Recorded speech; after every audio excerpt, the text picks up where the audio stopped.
Cauliflower fry ആണ് തയ്യാറാക്കുന്നത്. നമ്മൾ തട്ടുകടയിൽ നിന്നൊക്കെ മേടിച്ച് കഴിക്കുന്ന അതേ ടേസ്റ്റിൽ തന്നെ നമുക്ക് വീട്ടിലും ഉണ്ടാക്കിയെടുക്കാൻ പറ്റും. അപ്പോൾ നമുക്കതെങ്ങനെ തയ്യാറാക്കുന്നതെന്ന് നോക്കാം.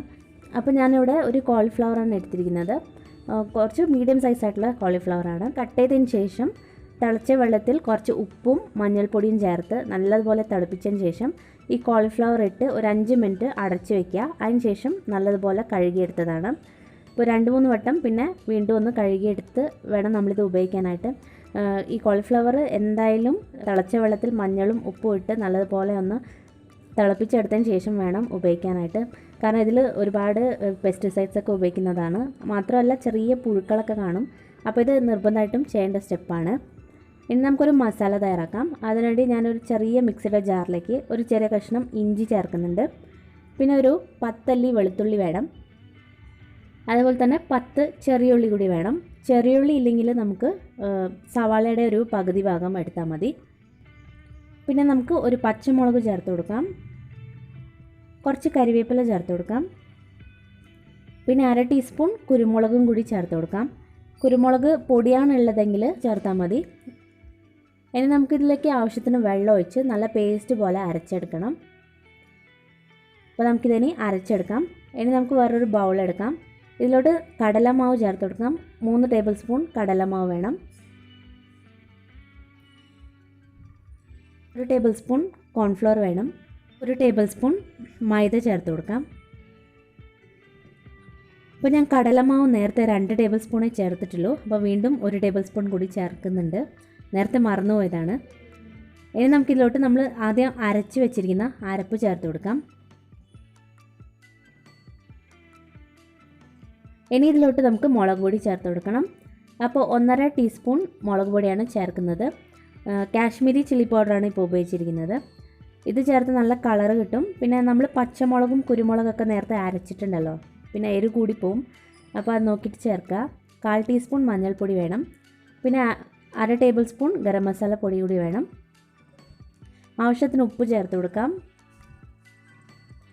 1/2 ടീസ്പൂൺ പെരിഞ്ജീരകം പൊടിച്ചതും കൂടി ചേർത്ത് കൊടുക്കാം. ഇത് ചേർത്ത് നല്ലൊരു ടേസ്റ്റ് ആയിരിക്കും. പിന്നെ 1/2 മുറി നാരങ്ങയുടെ നീരും കൂടി ചേർത്ത് കൊടുക്കാം. ഇത് ഇത്രയും കൂടി നല്ലതുപോലെ ഒന്ന് മിക്സ് ചെയ്തെടുക്കാം.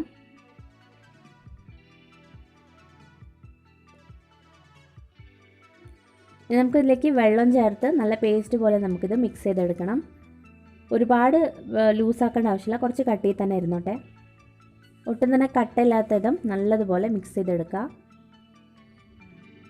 അപ്പോൾ ഈ സമയത്ത് തന്നെ ഉപ്പും പുളിയൊക്കെ ചെക്ക് ചെയ്ത് നോക്കുക, എരിവൊക്കെ ചെക്ക് ചെയ്യണം. അതിന് ശേഷം നമുക്ക് ഇതിലോട്ട് ഈ കോളിഫ്ലവർ നമുക്ക് ചേർത്ത് കൊടുക്കാം. ഇനി നല്ലതുപോലെ ഈ മസാല കോളിഫ്ലവറിലേക്ക് തേച്ച് പിടിപ്പിച്ചെടുക്കാം.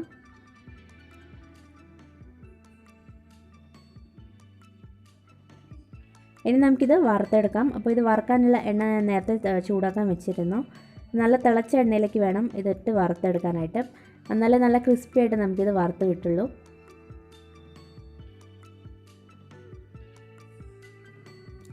ഹൈ ഫ്ലെയിമിൽ തന്നെ ഇട്ട് വറുത്തെടുത്താൽ മതി.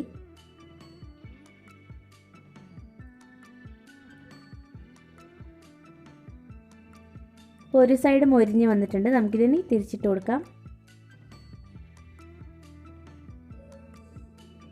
അപ്പോൾ നമ്മുടെ കോളിഫ്ലവർ നല്ലതുപോലെ മൊരിഞ്ഞ് വന്നിട്ടുണ്ട്. ഇത് നമ്മൾ എണ്ണയിൽ നിന്നും കോരി മാറ്റുന്ന തൊട്ട് മുമ്പായിട്ട് കുറച്ച് പച്ചമുളകും കരിവേപ്പിലയും ഇതേപോലെ ചേർത്ത് ഒന്ന് മിക്സ് ചെയ്തതിന് ശേഷം എടുക്കാം. അപ്പോൾ നല്ലൊരു ഫ്ലേവർ കിട്ടും.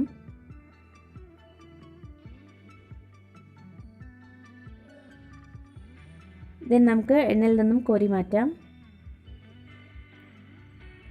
ബാക്കിയുള്ള കോളിഫ്ലവറും ഇതേപോലെ തന്നെ നമുക്ക് വറുത്തെടുക്കാം. പിന്നെ നമ്മൾ ഈ കടയിൽ നിന്നൊക്കെ മേടിക്കുന്ന ഈ ഇതേപോലത്തെ കോളിഫ്ലവർ ഫ്രൈന് നല്ലൊരു റെഡ് കളറായിരിക്കും. അതൊരു ഫുഡ് കളറൊക്കെ ചേർത്തിട്ടാണ് ഉണ്ടാക്കുന്നത്. നമ്മൾ വീട്ടിലൊക്കെ തയ്യാറാക്കുമ്പോൾ അതിനൊന്നും ആവശ്യമില്ല. മാത്രമല്ല അതൊന്നും അത്ര നല്ലതും അല്ലല്ലോ. അപ്പോൾ അതിന് പകരമായിട്ട് നമുക്കിതേപോലെ കാശ്മീരി ചില്ലി പൗഡർ ഉപയോഗിച്ചാൽ മതി. ഏകദേശം ആ ഒരു കളർ നമുക്ക് കിട്ടും. അപ്പോൾ നമ്മുടെ ക്രിസ്പി ആയിട്ടുള്ള കോളിഫ്ലവർ വറുത്തത് റെഡി ആയിട്ടുണ്ട്. നല്ല ടേസ്റ്റിയാണ് ഇത് കഴിക്കാനായിട്ട്. നിങ്ങൾ ഇതേപോലെ ഒന്ന് ട്രൈ ചെയ്ത് നോക്കണം. പലരും ചെയ്യുന്ന ഒരു റെസിപ്പി ആയിരിക്കും, പക്ഷേ ഇതേപോലെ ഒന്ന് ട്രൈ ചെയ്ത് നോക്കുക. നല്ല ടേസ്റ്റി ആയിരിക്കും. നിങ്ങൾ ട്രൈ ചെയ്തിട്ട് നിങ്ങളുടെ അഭിപ്രായങ്ങളൊക്കെ അറിയിക്കണം. അതേപോലെ ചാനൽ ആദ്യമായിട്ട് കാണുന്നവർ സബ്സ്ക്രൈബ് ചെയ്യാനും മറക്കരുത്. താങ്ക്